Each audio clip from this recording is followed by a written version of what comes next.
सजयति सिन्धूरवदनो देवो यत्पादपङ्कजस्मरणं वासरमणिरिवतमसां राशिं नाशयति विघ्नानां। या कुन्देन्दुतुषारहारधवला या शुभ्रवस्त्रामृता या वीणावरदण्डमण्डितकरा या श्वेतपद्मासना या ब्रह्माच्युतशङ्करप्रभृतिभिर्देवैः सदा वन्दिता सा मां पातु सरस्वती भगवती निःशेषजाड्यापहा। सच्चिदानन्दरूपाय कृष्णाय क्लिष्टकारिणे नमो वेदान्तवेद्याय गुरवे बुद्धिसाक्षिणे कृष्णद्वैपायनं व्यासं सर्वलोकहितैरतं वेदाब्जभास्करं वन्दे शमादिनिलयं मुनिं। सहस्रमूर्ते पुरुषोत्तमस्य सहस्रनेत्राननपादबाहो सहस्रनामांस्तवनं प्रशस्तं निरुच्यते जन्मजरादिशन्त्यै। गुरुर्ब्रह्मा गुरुर्विष्णु गुरुर्देवो महेश्वरा गुरुरेव परं तत्त्व तस्मात् गुरुमुपाश्रयेत्। श्रोता वक्ता श्री लक्ष्मीनारायण भगवान की जय।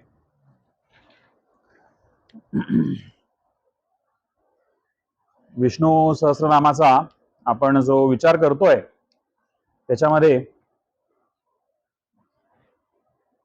आजपर्यंत आपली 38 नावं पूर्ण झालेली आहेत। मागच्या एकादशीला आपण स्वयंभू आणि शंभू ही नावं बघितली। म्हणजे स्वयंभू शंभुरादित्य पुष्कराक्षो महास्वनः हा श्लोक आता आपला सुरू आहे। आज आपल्याला आदित्य 39वे जे नाव आहे विष्णूचं आदित्य त्याच्याविषयी चर्चा करायची। आदित्यानां महं विष्णुः भगवद्गीता सांगते 10व्या अध्यायामध्ये 21वा श्लोक आहे। आदित्यानां महं विष्णुः श्लोक असा आहे, आदित्यानां महं विष्णुर्ज्योतिषां रविरंशुमान् मरीचिर मरुतामस्मि नक्षत्राणां महं शशी। भगवंत असं म्हणतात की आदित्यामध्ये मी महाविष्णू आहे आणि ज्योतिष म्हणतात सूर्य मी, मरीची मुख्य वायुत मी, नक्षत्रात चंद्रमा।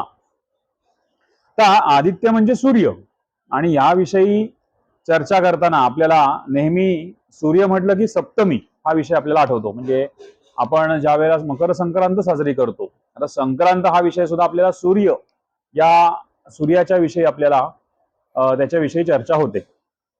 सप्तमी भानु सप्तमी, तर याच्यामध्ये 7 अवस्था सांगितलेल्या आहेत। म्हणजे आदित्याचं आदित्य म्हणजेच विष्णूचं एक नाव आहे असं ते का आहे, तर विष्णू आदित्यांमध्ये मी विष्णू आहे, विष्णू म्हणजेच आदित्य आहे ह्या नावाचा विचार करताना आपल्याला आदित्य याविषयी थोडंसं पाहिलं पाहिजे। एक चक्षु उपनिषद नावाचं उपनिषद आहे आणि त्याच्यामध्ये 7 अवस्था सांगतात।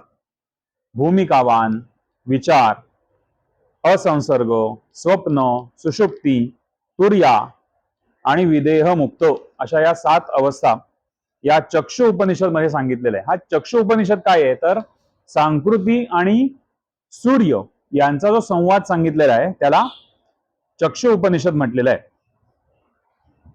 संक्रांत या शब्दाचा आपण काही वेळा वेगळा विचार करतो किंवा वेगळ्या पद्धतीने तो वापरतो वाक्प्रचार म्हणून, की त्याच्यावरती संक्रांत आली, एखाद्यावरती काही संकट आलं की आपण काय म्हणतो की त्याच्यावर संक्रांत आली। पण संक्रांत या शब्दाचा अर्थ खरा म्हणाल तर चांगल्या अर्थाने वापरण्यासारखा तो शब्द आहे। की संक्रांत आली म्हणजे काय झालं की सूर्य संक्रांत, सूर्याचं संक्रमण ज्या वेळेला होतं, म्हणजे मकर राशीमध्ये आपल्याला एकच माहिती आहे की मकर संक्रमण असं आपण म्हणतो आणि ते जानेवारीच्या साधारण महिन्यामध्ये 14 जानेवारीच्या मागे पुढे ती संक्रांत असते। संक्रांत आली म्हणजे काय आलं, तर सूर्याचं संक्रमण झालं, एका अवस्थेतून दुसऱ्या अवस्थेमध्ये जाणं, या संक्रमणाला सूर्य संक्रमण असं म्हटलेलं आहे। आणि त्यामुळे आपण जेव्हा एखादा शब्द वापरतो संक्रमणाचा, तर तो संक्रमणाचा विषय किंवा संक्रांत आली असं म्हणण्यापेक्षा सुद्धा आपल्या जीवनामध्ये काहीतरी परिवर्तन झालं अशा प्रकारे तो विषय आपण घ्यायला हवा। त्यामुळे संक्रांत आली एखाद्यावरती तर तो चांगला काळ असू शकतो किंवा परिवर्तनाचा काळ असू शकतो, त्याला संक्रांतीचा काळ असं म्हणतात। आता इथे आदित्य नावाचा विचार करताना 12 प्रकारचे आदित्य सांगितलेले आहेत। कोणते सांगितले ते 12 आदित्य, त्यांची नावं सांगितली।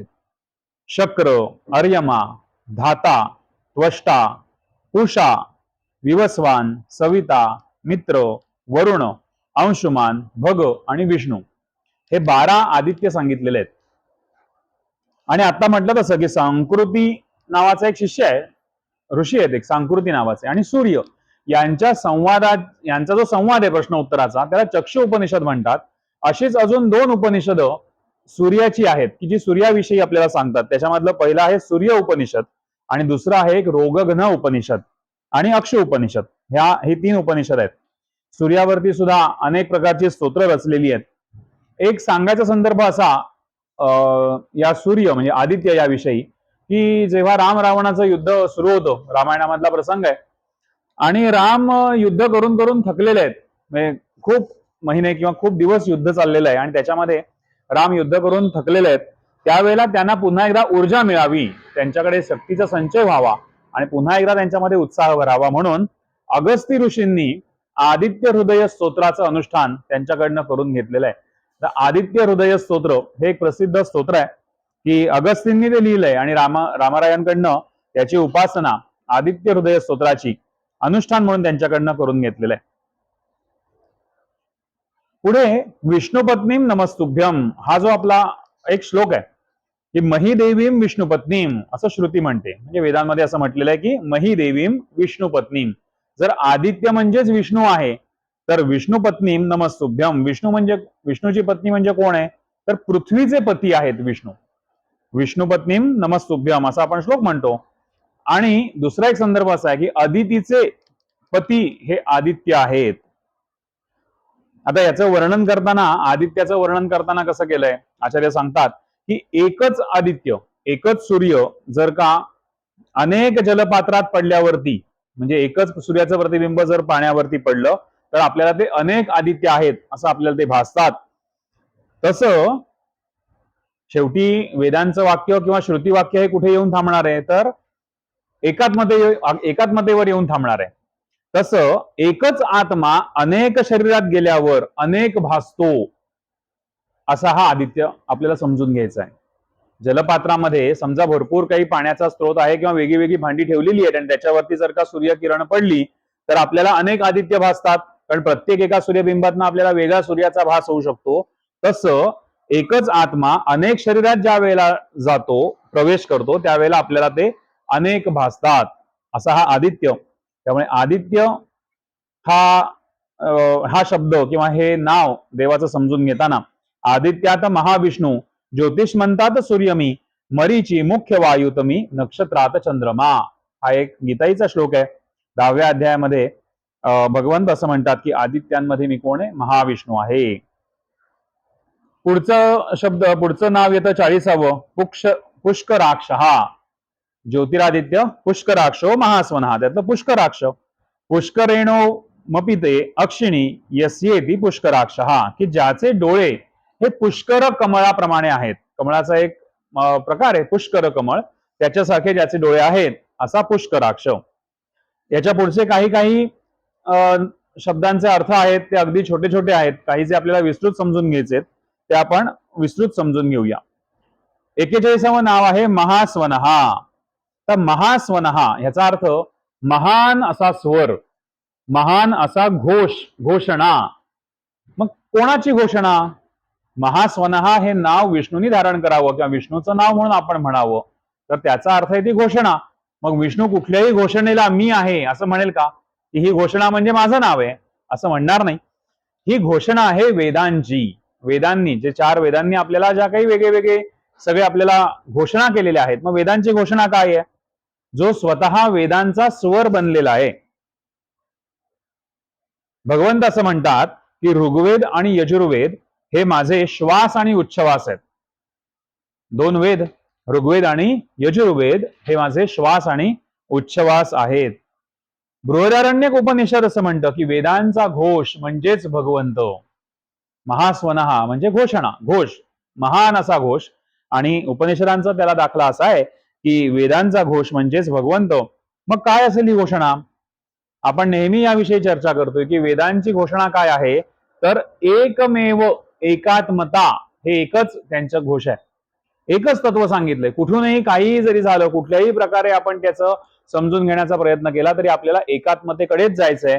कुठेही आपल्या सगळ्या या हिंदू संस्कृतीमध्ये किंवा वेदांमध्ये पुराणांमध्ये सगळीकडे हे एकात्मतेचं सूत्र कोणी सोडलेलं नाही. अनेकांनी याच्यावरती टीका केली, टीका म्हणजे भाष्य लिहिलं, टीका लिहिल्या, तरी सुद्धा या सगळ्यांचं एकम सद्विप्रा बहुधा वदंती, अनेकांनी विविध प्रकारांनी हे सगळं सांगितलं, पण एकाच मतात सांगितली एकच सत आहे. आपण सत जाणून घेतलं, अनेक वेळा आपण त्या सच्चित आनंद याविषयी चर्चा केलेली आहे.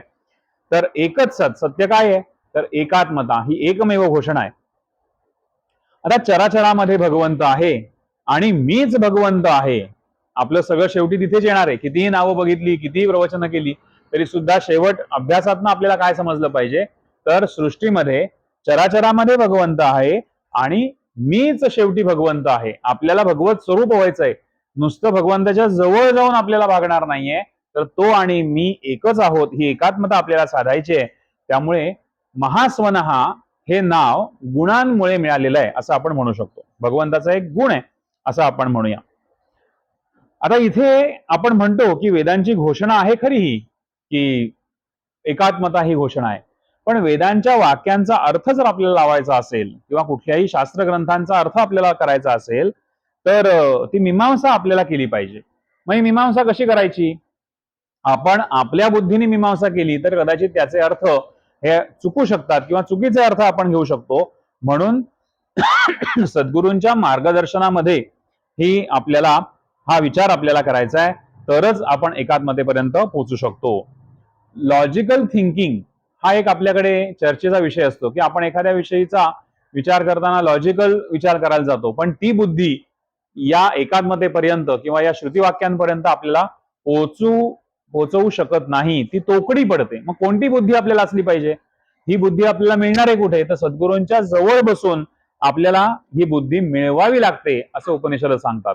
आणि म्हणून मागच्याही वेळेला आपण थोडीशी चर्चा या एका विषयावरती केली होती की माऊलींनी सांगितलेलं आहे 18व्या अध्यायामध्ये. ज्ञानेश्वर माऊली म्हणतात की भाष्यकाराते वाट पुसतू अयोग्य ही मी न पवतू के जाईन. म्हणजे आपल्याला भाष्यकारांकडे जावंच लागतं, सद्गुरूंच्या जवळ जावं लागतं ह्या सगळ्या गोष्टींचा अर्थ विचारण्यासाठी. म्हणून माऊली म्हणतात भाष्यकाराते वाट पुसतू, त्यांनी सांगितलेल्या मार्गाने जर का आपण गेलो तरच आपण ह्या बुद्धीने ही एकात्मता समजून घेऊ शकतो. या श्रुती वाक्यांचा किंवा उपनिषदांच्या वाक्यांचा, भगवंताच्या वाक्यांचा अर्थ जो योग्य अर्थ आहे तो लावू शकतो.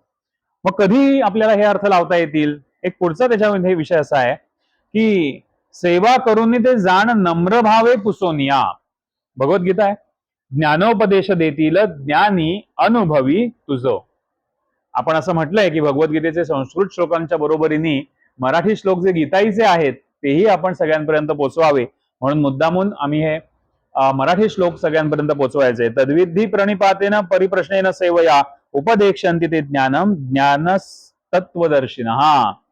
4थ्या अध्यायामध्ये भगवंत सांगतात कसे मिळणारे ही, की ज्ञानोपदेश करतील. कधी? परिप्रश्नेन सेवया, ज्यावेळेला सेवा आपण त्यांची करू, त्यांच्या जवळ जाऊन बसू, त्यावेळेला हे ज्ञानी पुरुष, महापुरुष आपल्याला या प्रकारची बुद्धी मिळवून देतील आणि त्याच्यातूनच आपण हे सगळं समजून घेऊ शकू. या सगळ्या विषयाला किंवा या विष्णूचा महास्वनहा हे जेव्हा आपल्याला अर्थ समजून घ्यायचा आहे त्यावेळेला घोषणा, वेदांची घोषणा म्हणजे एकात्मतेची घोषणा अशा प्रकारे आपल्याला ही समजून घ्यायची आहे. याच्यानंतरचं नाव येतं 42वं नाव आहे अनादि निधनहा. अनादि निधनहा, की ज्याला, सोपा शब्द आहे, सोपा अक्षर आहे, की ज्याला आदि नाही आणि ज्याला अंतही नाही. अनादि निधनहा म्हणजे काय? ज्याला जन्मही नाही आणि ज्याला मृत्यूही नाही असा विष्णू. जन्मता निश्चये मृत्यू, मरता जन्म निश्चये, म्हणून न टळे त्याचा व्यर्थ शोक करू नये. की ज्याला, जो जन्माला आलेला आहे त्याला कधी ना कधी जायचंच आहे. ज्यात से ध्रुव मृत्यूम ध्रुव जन्म मृत्यू, ते सगळं नेहमी हे कालचक्र सुरूच राहणार आहे. त्यामुळे हे दोनही ज्याला नाही असा अनादि निधनम.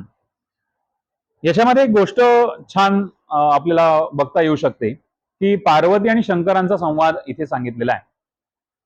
पार्वतीने तप केलं शंकराला मिळवण्यासाठी. ज्यावेळेला पार्वतीच्या मनामध्ये होतं की शंकर महादेवांना प्रसन्न करून घ्यायचं आणि त्यांनाच आपण वरायचं, तर त्यावेळेला शंकरांनी पार्वतीची परीक्षा घेण्यासाठी बटू रूपामध्ये तिच्या समोर ते प्रकट झालेत. संवाद खूप मोठा आहे. पार्वती आणि शंकर यांचा प्रत्यक्ष संवाद खूप मोठा आहे, वाचनीय आहे, त्याच्यावर बोलण्यासारखं खूप आहे. पार्वतीने अर्थ सांगितलेत शंकरांच्या प्रत्येक रूपाचे, हे सगळं त्या संवादामध्ये आहे. म्हणजे तो जेव्हा बटू येतो, बटूचं रूप घेऊन शंकर महादेव स्वतः येतात आणि तिला तिच्या ध्येयापासून विचलित करण्याचा प्रयत्न करतात. ते निंदा करतात शंकरांची खूप सारी, की तुम्ही असं काय करता, तुम्ही कशाला हे तप करताय, कोण तो शंकर, कसं ते ध्यान बसतंय, स्मशानात ते बसतात, भस्म लावतात, गळ्यात सर्प घालतात, नंदी त्यांचं वाहन आहे, कोणी त्यांना विचारत नाही, अशी सगळी निंदा ते बटू जे आलेले असतात, शंकरच असतात ते बटूच्या रूपामध्ये, ते त्यांची निंदा करतात. आणि त्या प्रत्येक निंदेला किंवा प्रत्येक त्यांच्या प्रश्नाला म्हणूया आपण उत्तर पार्वती देते, की ते भस्म लावतात, पार्वती त्या भस्माचा अर्थ सांगते. ते स्मशानात बसतात, पार्वती ते स्मशानाविषयीचा अर्थ सांगते. खूप वाचनीय, म्हणजे आम्ही जेव्हा सदाशिव दर्शन या विषयावरती बोलतो तेव्हा हे सगळे विषय त्याच्यामध्ये येतात. तसं ते बटू असं म्हणतायत, की अरे ज्याच्या जन्माचा पत्ता नाही, तुम्ही विवाह त्याच्याशी करायचं म्हणताय, आणि आपल्याला आपण विवाह जेव्हा ठरवतो त्यावेळेला कुळांचा विषयी चर्चा करतो, कुठलं कुळ आहे, कसं आहे, त्यांच्या पूर्वज काय करत होते, ते कसं वागतात, कशी त्यांची चालीरीती आहेत, याविषयी आपण जेव्हा चर्चा करतो, तर तुम्ही हा जो शंकराशी लग्न करायला म्हणताय त्याच्या जन्माचा पत्ता नाही, तो अजन्म आहे, त्यामुळे तुम्ही हे कसं काय, तो कुठल्या कुळातला असेल आणि कुठलं नाही, तुम्ही हे असं काही करू नका, म्हणून त्यांना विचलित करण्याचा प्रयत्न करतात. तेव्हा पार्वती असं म्हणते, ही चांगलं आहे ना मग, म्हणे की जर जन्माचा पत्ता नाहीये किंवा तुम्ही सांगताय की तो अजन्म आहे म्हणजे त्याला जन्मच नाहीये, तर मला आयुष्यभर सौभाग्य म्हणजे त्याला मृत्यू असणार नाही, कारण ज्याला जन्मच नाही त्याला मृत्यूही नाही, त्यामुळे मला लग्न करेन तर मी महादेवांशीच लग्न करेन, अशा निश्चयाने पार्वती इथे सांगते. त्यामुळे अनादि निधनम हे समजून घेताना आपण अशा प्रकाराने समजून घेऊ शकतो की ज्याला आदी म्हणजे जन्मही नाही, निधनही नाही, मृत्यूही नाही, असा विष्णू. पुढचं 43वं नाव येतं धाता. अनादि निधनो धाता. जो विश्वाला धारण करतो तो धाता. आचार्य असं इथे म्हणतात, आपण आचार्य शंकर भाष्याविषयी आपण चर्चा करतो, अभ्यास करतोय. आचार्य असं म्हणतात की शेषनागाच्या रूपाने विष्णूनी या विश्वाला धारण केलेलं आहे. अनंतादि रूपेण विश्वम विभर्ती इति धाता. इथे असं सांगितलंय की शेषनागाने आपल्या डोक्यावर, फण्यावर पृथ्वीला धारण केलेलं आहे, असं इथे सांगितलेलं आहे, आणि म्हणून तो धाता. पण मग शेषनागाच्या रूपामध्ये विष्णूंनी पृथ्वी धारण केलेली आहे, असा आणखीन एक संदर्भ एका ठिकाणी आपल्याला मिळतो, त्याच्याविषयी थोडीशी चर्चा करूया. गोष्ट आहे, एकदा काय होतं की वसिष्ठ आणि विश्वामित्र यांचं होतं भांडण. म्हणजे अनेक त्यांच्या या सगळ्या चरित्राचा विचार जर का आपण केला वशिष्ठांच्या आणि विश्वामित्रांच्या, तर बऱ्याच ठिकाणी त्यांचे काही खडाजंगी उडालेली आपल्याला दिसते. अर्थात ते तात्विक किंवा वैचारिक वाद आहेत, त्याच्यातून समाजाचं कल्याणच झालं, कारण तत्वचिंतक अशा पद्धतीने आपण त्यांच्याकडे बघतो, वैचारिक आणि ज्ञान त्यांच्याकडून या वादातून मिळालेलं आहे. पण वसिष्ठ आणि विश्वामित्र यांचं एक भांडण होतं. काय भांडण होतं, विषय काय भांडणाचा, तर तप श्रेष्ठ की सत्संग श्रेष्ठ, असं दोघांचे वादविवाद सुरू असतात. मग हा वाद सोडवायचा कोणी, तर त्यांच्यापेक्षा कोणीतरी मोठा असला पाहिजे, ज्ञानी असला पाहिजे. मग ते शेवटी जातात या शेषनागांकडे जातात की आमचा वाद तुम्ही सोडवा, सत्संग श्रेष्ठ की तप श्रेष्ठ. पण शेषनाग म्हणतात, अरे मी तर व्यस्त आहे, मला तुमचं ऐकून घ्यायला वेळ नाहीये, माझ्या डोक्यावर एवढी पृथ्वी मी धारण केलेली आहे, त्यामुळे मला काही हे तुमचं असं, आणि तुम्ही तुमचे दोघांचे वाद सोडवायचे काही सोपी गोष्ट आहे का, तर मला आधी तुम्हाला हे माझ्या डोक्यावरचं ओझं आधी कोणीतरी सांभाळा. म्हणून ते शेषनाग आपल्या डोक्यावरची पृथ्वी काढून त्या विश्वामित्रांकडे कोणीतरी सांभाळा म्हणून दोघांपैकी एकाकडे द्यायची, म्हणून विश्वामित्रांकडे ती देतात. आणि विश्वामित्रांनी सुद्धा त्यांचं हजारो वर्षांचं तपोबल, वाद काय आहे, तप श्रेष्ठ की सत्संग श्रेष्ठ, बरं ही पृथ्वी धारण सांभाळायचे तेवढा वेळ म्हणून विश्वामित्रांनी आपलं हजारो वर्षांचं तपोबलाचं सगळं सामर्थ्य एकवटलं आणि ती पृथ्वी सांभाळायचा प्रयत्न केला. पण एक क्षणभर सुद्धा ती पृथ्वी ते काही सांभाळू शकले नाहीत. मग ती पृथ्वी वसिष्ठांकडे दिली, कारण तो वाद जो ऐकून घ्यायचा होता ना, तो वाद ऐकून घ्यायला शेषनाग म्हणाले मला मोकळं असलं पाहिजे, मला तुमचं ऐकून घेऊन मग मी निर्णय देईन. विश्वामित्र काही ती पृथ्वी सांभाळू शकले नाहीत क्षणभर सुद्धा, हजारो वर्षांचं तपोबल लावून सुद्धा त्यांना पृथ्वी सांभाळता आली नाही, म्हणून त्यांनी ती वसिष्ठांकडे दिली. आणि वसिष्ठांनी ती पृथ्वी त्यांच्यापेक्षा जास्त काळ सांभाळून दाखवली.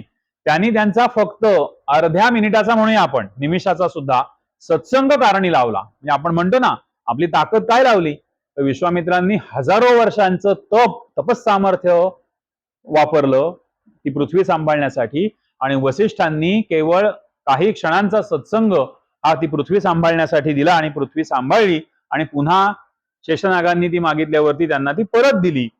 आता इथे विश्वामित्र म्हणाले की अहो काय निर्णय काय तुम्ही लावत नाही, तुम्ही निर्णय लावा. तर म्हणे काय निर्णय लावायचा, निर्णय झाला म्हणे याच्यामध्ये. तुम्हाला तपस सामर्थ्याने पृथ्वी काही क्षणही सांभाळता आली नाही, ती सत्संगाने ही पृथ्वी यांनी सांभाळली, माझ्याकडे ती सुखरूप परत दिली, हा इथे तुमचा निर्णय पूर्ण झालेला आहे. अशा प्रकाराने अशा एका गोष्टीतून किंवा कृतीतून शेषनागांनी सत्संग श्रेष्ठ की तपश्रेष्ठ याच्यामध्ये सत्संग श्रेष्ठ म्हणून सांगितलं आणि तिथे वसिष्ठांना यश त्याच्यामध्ये मिळालं. त्यामुळे धाता पृथ्वी ज्यांनी सांभाळलेली आहे, शेषनागाच्या रूपामध्ये विष्णूंनी पृथ्वीचा भार सांभाळलाय म्हणून त्यांना धाता असं म्हटलेलं आहे. याच्या लगोलग पुढचं 44वं नाव येतं विधाता. धाता आणि विधाता. जसं धाता म्हणून आपण म्हटलं की पृथ्वीचा भार सांभाळला, तसं विधाता कोण आहे? विधाता कर्मणाम तत्फलानांच कर्ता विधाता. तो कर्ता आहे. कसला कर्ता आहे? तर कर्म आणि कर्मफल हे दोनही गोष्टी तोच देतो, तोच तयार करतो, असा तो विधाता. आपण जे कर्म करतो त्याची फळं कोणाला तरी आपण अर्पण करायचेत, हा भाव याच्यातनं आपण समजून घ्यायचा आहे. कारण कर्म कुणी बनवलंय? भगवंतानी बनवलंय आणि त्याची फळं सुद्धा त्यांनीच बनवलंय. भगवंत असं सांगतात की कर्मफळ मला अर्पण करा. भगवद्गीतेमध्ये सांगतात कर्मफळ मला अर्पण करा, कारण ती मी बनवलेली आहेत, मी तयार केलेली आहेत. आचार्य इथे आपल्याला ते समजावून सांगतात की ज्यांनी बनवलंय ना त्यालाच ते जर परत दिलं तर ते शुद्ध राहतं. आता याचा अर्थ आपण व्यावहारिक जीवनात सुद्धा अनेक ठिकाणी करू शकतो.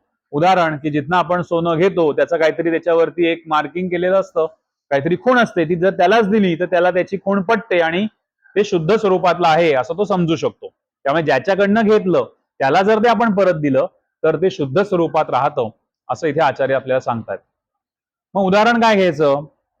तर कोळशाचा रंग, कोळसा काळा आहे, आपण म्हणतो किती उगाळला तरी तो काळाच, पण त्याचा रंग बदलू शकतो का? कोळशाचा रंग बदलू शकतो का? आपण वरवर विचार केला तर सांगू नाही बदलू शकत. कोळशाचा रंग कितीही तुम्ही प्रयत्न करा बदलू शकत नाही. पण उदाहरणात आपल्याला असं बघायचंय की कोळसा जिथून आला तिथे जर तो परत गेला तर त्याचा रंग बदलेल की नाही? जर कोळसा अग्नीमध्ये आपण परत दिला तर त्या कोळशाला तो अग्नीचा रंग येतो, म्हणजे तो पुन्हा एकदा तो लाल रंगाचा आपल्याला दिसू शकतो, त्याच्यामध्ये ते तेज पुन्हा एकदा येतं. त्यामुळे जिथून गोष्ट ज्यांनी निर्माण केली तिथे जर का ती आपण परत दिली तरच ती शुद्ध स्वरूपाची राहते. म्हणून ज्यांनी कर्म निर्माण केली, कर्मफळ निर्माण केली, त्याला आपण ती परत दिली पाहिजेत. आता इथे जी पुढची चर्चा आहे ती आपण बऱ्याच वेळा केलेली आहे की आपल्याला दिलं सगळं देवानी, पण आपण प्रत्येक गोष्ट मी केलं, माझं माझं असं आपण म्हणतो. पण ते जर का प्रत्येक ठिकाणी भावना आपण अशी ठेवली की हे देवाचं आहे आणि आम्ही देवाला अर्पण करतो, तर हे विधाता हे नाव अशा प्रकाराने आपण समजून घेऊ शकतो की ज्याच्यामध्ये कर्माचा त्याग सांगितलेला नाहीये. कर्म त्यांनी निर्माण केलं नाही, कर्म फळ त्यांनी निर्माण केलं नाही. पण आपल्याला या सगळ्याचा विचार केल्यावर अनेक लोक असं म्हणतात मग कर्मच कशाला करायची, कर्माचा त्याग सांगितला का? तर कर्म फळाचा त्याग सांगितला. म्हणजे आपण एखादं कर्म केल्यानंतर आपण म्हणतो की तत्सत ब्रह्मार्पणमस्तु किंवा कृष्णार्पणमस्तु, आपल्याला हे सगळं जे आहे ते कर्म जाळून टाकावं लागतं, त्याच्यापर्यंत ते पोचवावं लागतं. भगवत प्राप्ती किंवा भगवंत स्वरूप होण्यासाठी ज्याप्रमाणे पाप जाळायला लागतात तशी पुण्यही जाळायला लागतात. त्यामुळे कर्मच जाळा असं सांगितलेलं आहे. कर्मामधलं पापकर्म कुठलं आणि पुण्यकर्म कुठलं याच्यामध्ये भेदभाव ठेवलेला नाही.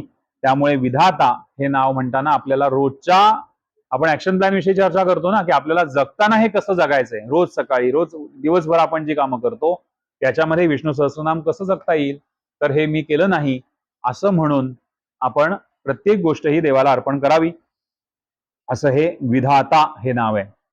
याच्यानंतरचं एक 45वं नाव आहे धातुरुत्तमः. विधाता धातुरुत्तमः, उत्तमरित्या जो धारण करतो तो. आता उत्तमरित्या काय धारण करायचंय? आतापर्यंत अनेक विषय आपण बघितले, भगवंत काय काय धारण करतो, हे सगळं उत्तम प्रकारे धारण करणारा धातुरुत्तमः. आचार्य आपल्याला असं सांगतात की भगवंत चेतनेला धारण करतो. आपल्या शरीरामध्ये चेतना आहे, आपल्या सृष्टीमध्ये जी काही चेतना आहे, या चेतनेला धारण करतो, विशेष रूपाने सगळंच धारण करतो. आपण झाडाचं पान सुद्धा हलत नाही, आपण उदाहरण पाहिले अनेक वेळा भगवंताच्या इच्छेशिवाय. त्यामुळे विशेष रूपाने सगळं काही जो धारण करतो तो धातुरुत्तमहा. इथे आपली 45 नावं ही पूर्ण होतात. याच्यानंतरच आहे अप्रमेय ऋषिकेश, हे सुरू होईल. पण अप्रमेय हे सांगताना जरा थोडी विस्तृत चर्चा करावी असं मला वाटतंय. त्यामुळे आपण अप्रमेय हे नाव शिल्लक ठेवूया आणि पुढच्या वेळा करूया. कारण थोडंसं सांगतो, अप्रमेय याच्याविषयी चर्चा करताना आपल्याला प्रमेय किंवा प्रमाण आपण म्हणतो म्हणजे नक्की काय. आपल्याला गणितामध्ये प्रमेय असतात आणि प्रमाण दाखवल्याशिवाय, प्रमाण दिल्याशिवाय ते सिद्ध करता येत नाही. मग ते प्रमाण म्हणजे काय आहे, प्रमेय काय आहे, या सगळ्याची आपल्याला शास्त्रचर्चा काय केलेली आहे, कुठल्या कुठल्या ग्रंथामध्ये काय काय सांगितलेलं आहे, हे सगळ्याविषयी आपल्याला चर्चा करायची आहे. ही चर्चा करताना आपल्याला थोडं दर्शनशास्त्रामध्ये सुद्धा नक्की दर्शनशास्त्र म्हणजे काय आहे हेही थोडक्यात समजून घ्यायचंय. त्यामुळे अप्रमेय हे नाव आपण थोडं मागे ठेवूया आणि आज आपण विष्णू सहस्त्रनामासाठी इथे थांबूया. पण आज आणखीन एक विषय की आषाढी एकादशी आहे आणि देवशयनी एकादशी हे आजच्या दिवसाला म्हणतात. त्यामुळे आपण तेही थोडासा विषय समजून घ्यावा की म्हणून विष्णू सहस्त्रनाम या नावावर आपण थांबूया आणि अप्रमेय पुढच्या वेळेला घेऊया आणि देवशयनी एकादशी याच्याविषयी थोडीशी चर्चा थोडक्यामध्ये आपण करूया. काय आहे ही? सगळे लोक आज विठ्ठलाची उपासना करतायत, उपास करतायत, नामजप करतायत. अनेक लाखोंच्या संख्येने वारकरी हे वारीला जात आहेत किंवा अनेक लोक वारीला जात आहेत. मग ही वारी म्हणजे नक्की काय आहे? आणि देवशयनी एकादशी, आज म्हणे देव झोपतात, देवशयनी, शयन झालं देवांचं. मग खरोखर देव झोपतील का हो? देव झोपून चालेल का? असा कधी आपल्याला मुळात आधी प्रश्न पडले पाहिजेत की देवशयनी एकादशी म्हणताना देव झोपून चालेल का? देव झोपेल का खरोखर? आणि देव झोपला खरोखर तर आपलं काय होईल? हा विचारही मनामध्ये यायला हवा. त्यामुळे वारी थोडीशी समजून घेऊया की वारी म्हणजे नक्की काय आहे. वारीच्या भावना, वारीमध्ये भावना आहेत, आनंद आहे, भक्ती आहे, ही सगळी आपण जाणून घेतली पाहिजे. थोडक्यात जाणून घेऊ. मुळात वारीला सुरुवात होते म्हणजे काय होतं, तर अनेक संतांच्या पालख्या तीर्थक्षेत्रावरून त्यांच्या त्यांच्या ठिकाणावरून निघतात आणि त्या जातात एकाच दिशेने, पांडुरंगाच्या दिशेने, पंढरपूरच्या दिशेने जातात. आता आपण जेव्हा रोज मंदिरात जातो, दर्शन घ्यायला देवळामध्ये जातो, त्या जाण्याला आपण वारी म्हणतो का? त्या देवळात जाण्याला आपण वारी म्हणत नाही. मग आपण आज किंवा या महिन्यामध्ये, आषाढ महिन्यामध्ये जर पंढरपूरला दर्शनाला गेलो तर त्याला वारी म्हणायचं का? म्हणजे वारी कधी म्हणायचं आणि नुसतंच दर्शनाला मी जातो असं कधी म्हणायचं, याच्यामध्ये थोडासा फरक आहे, तो आपण समजून घेऊया. आणि त्याच्यामुळे आपल्या जीवनात काय फरक पडतो, कारण ऍक्शन प्लॅनवर बोलल्याशिवाय आपलं काही अभ्यास थांबणार नाही. पायी चालत जाणं देवळामध्ये, भगवंताला भेटायला पायी चालत जाण्यामध्ये मोठा आनंदाचा सोहळा हे सगळेजण आज आपल्याला अनुभवताना दिसतात. मग लोक म्हणतील की आम्ही रोज सुद्धा देवळात पायी चालत जातो की, तेव्हा हा आनंद का नसतो? त्याच्यामध्ये दुसरा गोष्ट अशी आहे, आनंदाचं काय त्याच्यामध्ये गोष्ट आहे, तर आम्ही संतांच्या बरोबर चालत जातो. वारी या शब्दाला महत्व का आहे? आता हे सगळेजण जे जात आहेत, वारीला जात आहेत, ते एकटे जात नाहीयेत, ते त्यांच्या सद्गुरूंच्या बरोबरीने चालत जात आहेत, त्यांचं बोट धरून चालत जात आहेत, सद्गुरूंच्या मार्गदर्शनात त्यांच्या सोबत चालत जात आहेत. ते फक्त एकटेच गेलेत, सद्गुरूंची पालखी एकटीच गेले असं नाहीये, ते त्यांच्या बरोबरीने जात आहेत. मग आता हे सद्गुरू प्रत्यक्ष आहेत का? जगद्गुरू तुकाराम महाराज असतील, ज्ञानेश्वर माऊली असतील, एकनाथ महाराज आहेत, नामदेव महाराज आहेत, अनेक सगळ्या संतांच्या पालख्या निघालेल्या आहेत. पण हे आता जरी शरीर रूपाने नसले तरी प्रत्येक संतांनी असं सांगितलंय की आम्ही ग्रंथ रूपाने तुमच्या बरोबर आहोत. त्यामुळे या सगळ्यांच्या बरोबर, ग्रंथांबरोबर, पालखीमध्ये ग्रंथ आहेत, त्यांच्या पादुका आहेत आणि यांच्या बरोबर हे सगळेजण चालत जात आहेत, म्हणून त्याला वारी असं म्हटलेलं आहे. हा आनंदाचा सोहळा का आहे? कारण त्यांच्या मार्गदर्शनात आपण जायचंय. पण अनेक वेळा आपलं काय होतं, फक्त आषाढी किंवा कार्तिकी याच्यातच आपण सद्गुरूंच्या बरोबर चालत जाण्याचा आणि दर्शनाला जाण्याचा विचार करतो आणि एरवी वर्षभर मात्र थोडंसं आपलं कदाचित दुर्लक्ष होतं. पण याच्यामध्ये ग्रंथरूपाने ते आपल्या जवळ आहेत, त्यामुळे ग्रंथांचा अभ्यास आपण करायला हवा, ग्रंथांकडे आपण जावं, तर ही खऱ्या अर्थाने वारी ही आपण विठ्ठलाच्या दर्शनासाठी गेलेली वारी ही सुफळ संपूर्ण आपली होऊ शकते. संतांवरचा प्रचंड विश्वास, संतांना समर्पित होणं, त्यांच्यावर विश्वास ठेवून समर्पित होणं म्हणजे त्यांच्या ग्रंथांचा अभ्यास करणं, हे या वारीच्या दृष्टीने आपण समजून घेतलं पाहिजे. आता देवशयनी एकादशी, वारी जशी समजून घेतली तशी देवशयनी एकादशी म्हणजे काय, कोणता भाव याच्यामध्ये आहे? याच आषाढीपासून कार्तिकीपर्यंतचा जो काही काळ आहे, याच काळामध्ये सगळ्या सृष्टीचं पालन पोषण होतं असं आपण म्हणूया. जे दिसतं आपल्याला, पाऊस पडतो, पाणी होतं, धनधान्य पिकतं, सगळं जे काही वर्षभर आपल्याला लागणार आहे ते सगळं या 4 महिन्यामध्ये आपल्याला भगवंत भरभरून देतो. आणि आपण जेव्हा असं म्हणतो की देवा तू माझ्यासाठी पाणी दिलंस, देवा तू मला अन्नधान्य दिलंस, पण त्यावेळेला देव काय म्हणतो, हे मी केलेलं नाही कारण मी झोपलो होतो. देवशयनी एकादशी आहे आज, आषाढी एकादशी म्हणजे. उद्या समजा आपण देवाला सांगायला गेलो पुढच्या महिन्यामध्ये की देवा तुझ्यामुळे हे सगळं धनधान्य पिकलेलं आहे, देव काय म्हणेल, अरे मी नाही हे केलं, मी तर झोपलो होतो, तुला कसं मिळालं मला नाही माहिती. ह्याचा अर्थ आपण काय घ्यायचा आहे, थोडा विचार करून घेतला पाहिजे की क्रेडिट घेण्याचा जो विषय असतो की नाही आपला, हे मी केलं, हे मी केलं, माझ्यामुळे झालं, एखाद्या मंडळाचा कार्यक्रम असला की माझ्यामुळे झाला, यशस्वी झाला, हा जो विषय आहे याच्यापासून आपण बाजूला व्हावं आणि देवाप्रमाणे की हे मी केलं नाही असं म्हणावं आणि हे कार्य पुढे जावं. याच्यामध्ये आणखीन एक गोष्ट अशी आहे की निद्रा ह्याचा जर का आपण विचार केला, देवशयनी एकादशी आहे, शयनाचा जर का विचार केला, निद्रेचा, तर मुळात झोप कधी लागते हा मोठा विषय आहे. अनेकांना झोप लागत नाही. हा, तर काही तत्वचिंतक असं सांगतात की अविश्वास जर का असेल तर काय निर्माण होतं, भय निर्माण होतं. मनामध्ये एखाद्या विषयी अविश्वास असेल किंवा परिस्थितीविषयी, म्हणजे आम्हाला आमचे गुरुजी सांगतात की 3 गोष्टींचीच अडचण सगळ्यांना असते.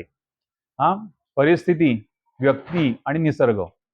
या 3 सोडून कुठलंही संकट आपल्यावर कधीही येत नाही. परिस्थिती काय होईल ती, निसर्गामुळे काय होईल, समजा आपल्यावर काही आघात झाला तर, व्यक्ती, परिस्थिती आणि निसर्ग. तर अविश्वास मनामध्ये असेल तर भय निर्माण होतं आणि भय आपल्याला काय देतं, भय आपल्याला जागरण देतं. घाबरल्यावरती झोप लागत नाही. भीती, भय यामुळे आपल्याला जागरण होतं. आणि विश्वास आपल्याला काय देतो, विश्वास आपल्याला शांती निर्माण करतो आणि शांतीचं फळ काय मिळतं, निद्रा. जे गिफ्ट दिलं जातं शांतीकडनं ते कुठलं आहे, तर निद्रेचं गिफ्ट आहे असं म्हणूया आपण, भेट दिली जाते. मग आता देवशयनी एकादशी जर का आहे, ही विश्वासाशिवाय शांत झोप लागणार नाहीये. काय आहे, एखाद्या सणाचा विचार करताना ना तो अनेक प्रकारांनी केला पाहिजे. आपण काय करतो, सण सेलिब्रेट करतो, त्याच्या मागचं तत्व काय असेल, त्याच्या मागे विचार काय असेल, हा प्रश्न आपल्याला जोपर्यंत पडत नाही एखाद्या गोष्टीचा ना, तोपर्यंत त्याचं उत्तर मिळत नाही. त्यामुळे इथे काही तत्वचिंतक असं सांगतात की अविश्वास असेल तर त्यातनं भय निर्माण होतं आणि भयामुळे जागरण होतं, झोप नाही लागत. आणि आज देवशयनी एकादशी आहे, देव विश्वासाने झोपलाय. मग तो विश्वास कोणावर दाखवलाय देवानी? पहिला एक विषय आपण पाहिला की हे मी नाही केलं, हे सगळं धनधान्य पिकतंय, पाऊस पाणी सगळीकडे छान जे काही सृष्टीचं काम चाललेलं आहे, हे मी नाही केलं, मी तर झोपलो होतो. देवाने आपल्याकडे क्रेडिट घेतलेलं नाही असं आपल्याला वागायचंय रोजच्या जीवनात.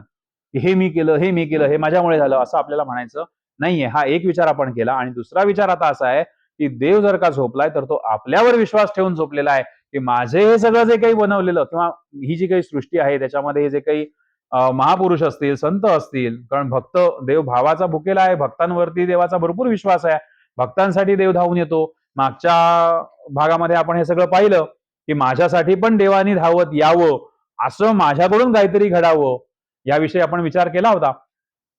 तो हा विश्वास सार्थ ठरवण्यासाठी आपल्याला काहीतरी काम केलं पाहिजे. समाज आपल्याला सुधारला पाहिजे. सृष्टीचं पालन पोषण करणं, चालन करणं, या सगळ्या गोष्टींची जबाबदारी आपल्यावरती आहे. आणि हा विश्वास फक्त आपल्याला नाहीये, हा विश्वास देवाला सुद्धा आहे.